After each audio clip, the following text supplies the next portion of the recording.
네, 중국인 관광객인 신종 코로나 23번 확진 환자의 동선이 공개가 됐습니다. 지난달 23일 입국 후에 서울 중구의 호텔과 서대문구 소재 숙소에 투숙을 하면서 또 지난 주말에는 백화점과 대형마트 등을 방문한 사실이 알려졌는데요.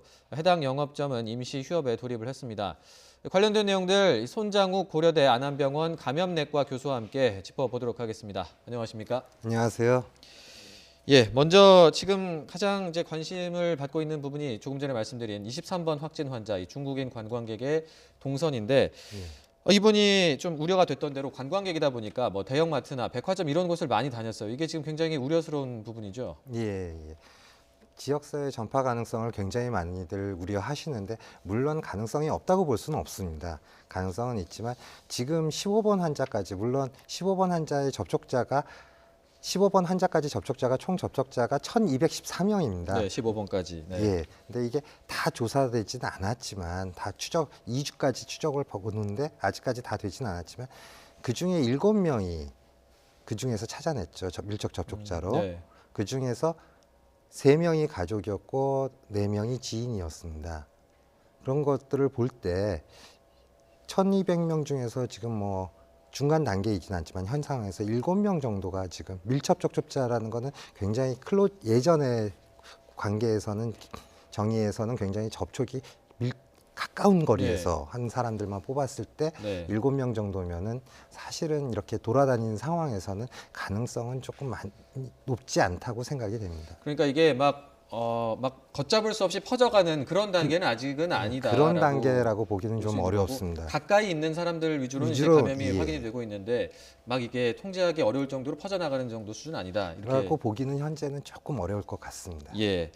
그런데 이제 이 23번 중국인 확진 환자가 예. 좀 문제가 되는 게 원래 이분이 우한에서 온 분이고 원래 예. 우한에서 오는 분들을 전수조사를 하기로 했고 근데 이제 연락이 안 닿다가 최근에 이제 증상이 나타나면서 보건소에서 검사를 받아서 이제 확인이 된 거잖아요. 예. 그 사이에 이제 여러 곳을 다녔는데 이렇게 지금 연락이 안 되는 분들이 꽤 있는 걸로 지금 알려지고 있지 않습니까? 예, 우한에서 예. 들어오는데.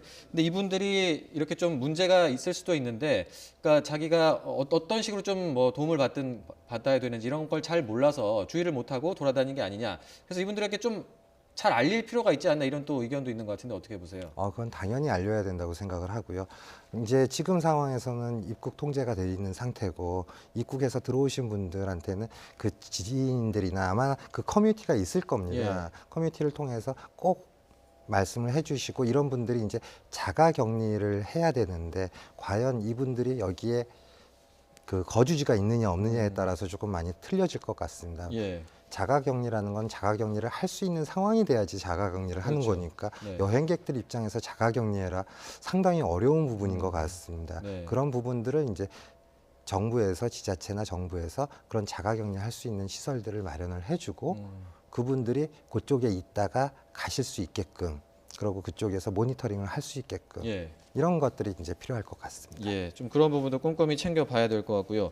그리고 이제 오늘 확진 환자가 나왔는데 24번 환자가 이분이 이제 우한에서 우리 예. 교민으로 전세기를 타고 입국을 하신 분인데 이분이 이제 13번 환자와 직장 동료라고 해요. 이러면은 그때 당시에는 이제 들어오실 때는 그때 검사에서는 음성이 나왔는데 그때 이제 국내로 이송하는 과정에서 또 같은 버스를 탔다든지 이런 부분들이 있을 텐데 이런 분들도 또 다시 한번 좀 검사를 할 필요가 있을까요? 어떻습니까? 일단 이제 그래서 우한 교민들이 들어왔을 때 저희가 2주간 격리라는 것을 네. 했었죠. 잠복기가 보통 우리가 최장 2주까지를 보고 있는 상황이기 때문에 예. 그 전에 노출이 됐었고 지금 봐서는 이 시설 내에서 노출됐을 가능성보다는 들어와 가지고 이제 그 증상이 발현된 시기가 네. 잠복기를 지나서 발현이 됐을 가능성이 되게 높겠죠. 감염이 이제 현지에서 됐을 가능성이 가능성도 높아 보인다. 예. 예.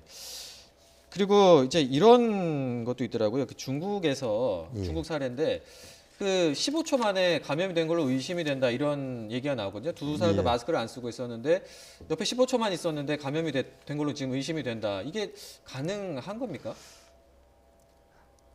제 상식선에서는 조금은 힘들 것 같습니다. 예. 뭐 물론 이제 신종이기 때문에 정답은 모른다가 그렇죠. 정답이고 연구를 해봐야 한다는 게 정답인데 예. 그럴 가능성은 조금은 낮을 것 같습니다. 바이러스가 우리 몸에 들어와서 물론 지금 바이러스 검사가 유전자를 검사하는 거지 살아있는지 죽어있는지를 검사하는 검사가 아니기 때문에 유전자가 혹시나 튀었을 가능성이 아주 극히 미세하지만 굉장히 다량의 유전자가 튀었을 가능성은 있겠지만 들어가서 우리 몸에서 증상을 발현, 감염이 된다는 것은 시간이 필요하거든요. 예. 이게 바이러스가 증폭해가지고 나타나야 될 필요성이 시간이 필요한데 그 전에 감염됐다 15초 만에 바이러스가 우리 몸에 들어와서 확 증폭을 했다 조금 어려울 것 같습니다. 예, 아무래도 이제 전문가 입장에서 봤을 때는 그렇게 가능성이 높은 사례는 아닌 것 같다 예. 이렇게 말씀하셨는데 이게 어쨌든 관련해서 뭐 잘 모르는 병이다 보니까 여러 가지 이야기도 나오고 불안감도 커지고 있는데 관련해서 이제 우리나라 같은 경우도 이렇게 예. 특히나 뭐 23번 확진 환자 같은 경우도 그렇습니다만 동선을 공개를 하는 게 최대한 자세하게 공개를 하는 게 맞느냐 아니면 또 너무 공개를 다 해버리면 오히려 불안감을 키울 수도 있다 이런 의견도 있는 것 같은데 어떻게 생각하십니까? 사실은 이제 이게 얼마만큼 우리가 리소스가 있느냐에 따라서 조금 틀려질 수가 있을 것 같아요. 근데 동선 같은 경우도 이제 물론 제 개인적인 생각에서는 그 환자가 증상 발현 이후에 다녔던 동선에서 뭐 영화를 봤으면 몇 시 거를 봤는지 이 정도까지는 뭐 동선이 나오는 거는 괜찮을 것 같습니다. 만약에 그냥 그날 영화를 봤다 하면 더 공포에 빠질 것 같고요. 예. 아예 그런 부분들은 대중적인 장소에 가 있었을 때는 시간을 조금 명시해 주는 것도 좋을 것 같습니다. 그 정도 선이지 뭐 잠깐 스친 데까지 다 돌아다닌 걸 다 오픈해가지고 거기가 다 문 닫는 사태까지 발생한다는 거는 조금 아닌 것 같습니다. 예. 그러니까 정보를 정확하게 제공하고 또 근데 너무 불필요하게 많은 정보를 제공하면 오히려 또 그게 혼란을 불러올 더 수도 있다. 혼란을 일으킬 수 이렇게. 있죠. 네, 알겠습니다. 그 저희가 그리고 이 내용도 좀 이야기를 해볼게요. 일본의 지금 크루즈선에서 지금 예. 확진 환자가 빠르게 늘면서 좀 이게 우려를 낳고 있는데 아무래도 그 선박이라는 특성 때문에 제한된 공간 때문에 더 이렇게 속도가 빠른 거라고 볼 수 있을까요? 그렇죠. 아마도 제한된 공간 내에서 둘이 있는 거 하고 몇 사람이 모여 있는 거 하고 넓은 공간에서 오픈된 장소에서 넓은 있는 거는 파급 효과가 조금 많이 틀리기 때문에 우리가 네. 밀접 접촉자라고 얘기할 때도 1m 거리나 2m 거리 내에 가까이 있는 사람들을 밀접 접촉자라고 하잖아요. 네. 제한된 공간 내에서 굉장히 많은 사람이랑 대화도 하고 만나기도 하고 뭐 이러다 보면 훨씬 더 걸릴 확률은 높죠. 네. 배다 보니까 아무래도 뭐 물리적으로 피할 수 있는 공간 자체가 많지는 부족하다 않고요. 보니까 예. 또 이런 확산 속도가 빠르지 않나 싶은데 이제 이 크루즈선이 이제 중국 같은 경우에는 자국 내 크루즈선 운항을 잠정적으로 중단을 하고 이러면서 이제 부산항으로 뱃머리를 돌리는 경우가 있다고 해요. 그러면 이제 이런 경우도 좀 이런 가능성도 우리 방역 당국 입장에서는 이런 부분을 좀 특히 좀 대비를 해야 되지 않을까 싶은데 어떻게 보세요? 그러니까 그 크루즈선이 중국을 경유해서 거기 승객들이 중국을 내렸다가 다시 타는 경우들을 말씀하시는 거죠.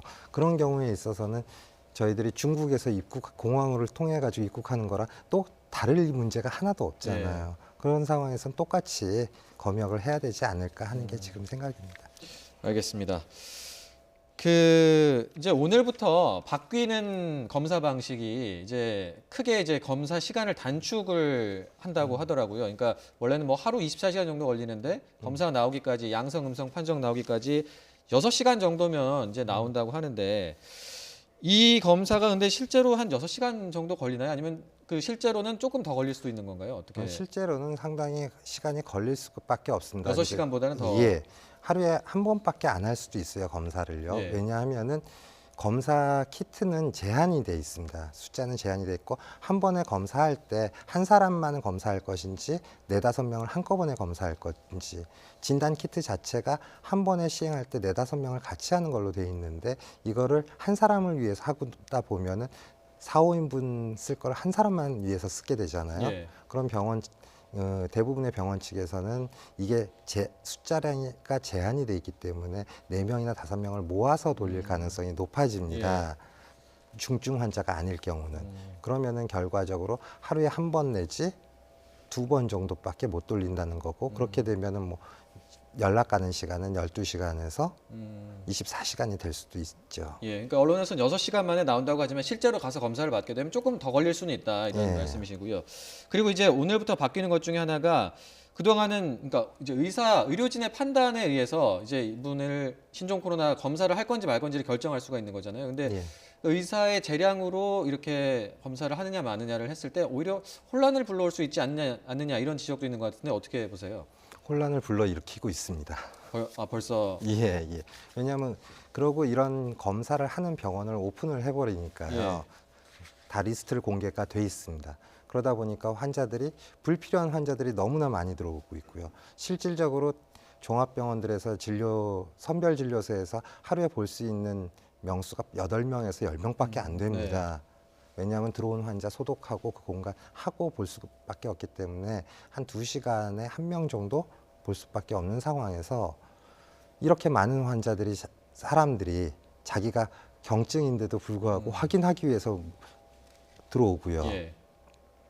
그럼 그거를 감당하기가 되게 어렵고 또 하나 그런 사람들이 계속 몰아치면 의사들 입장에서는 굉장한 스트레스죠. 네. 우리 병원에서 놓쳤는데 다른 병원에 가가지고 확진 받았다 하면은 이건 어떻게 내가 판단이 틀린 거냐. 내가 이거를 할 때 그러면 나는 이거 검사 안 했는데 딴 병원 가서 진단됐다. 그럼 내가 잘못한 거냐. 예. 이런 부분들에 대한 스트레스가 굉장히 큽니다. 의료진의 입장에서 이제 그게 굉장히 부담이 될 수 될 있는 수밖에 없죠. 부분일 것 같은데요.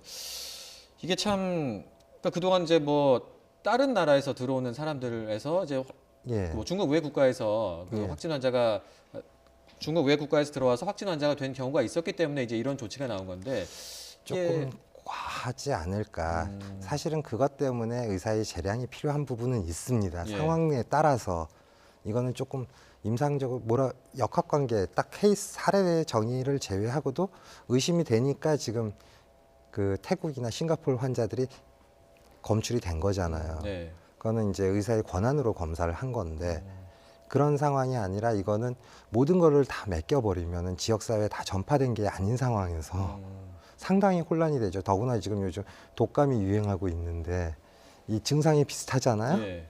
그러면은 그 비슷한 증상에 역학적 관계 없이 하면은 환자들 입장에서는 다 검사를 해달랄 거고 의사 입장에서는 이걸 다 하기가 굉장히 힘든 상황이 나타난 거죠. 예. 그래서 이제 이것들이 환자하고 의사들 관계에 있어서 병원 내에서도 굉장히 큰 문제가 될 것 같습니다. 알겠습니다. 현장에서 느끼는 또 그런 어려움이 있는데 이 부분도 좀 챙겨봐야 될 것 같습니다. 예, 지금까지 손장욱 고려대 안암병원 감염내과 교수와 함께 신종 코로나 상황 짚어봤습니다. 오늘 말씀 잘 들었습니다. 예, 감사합니다.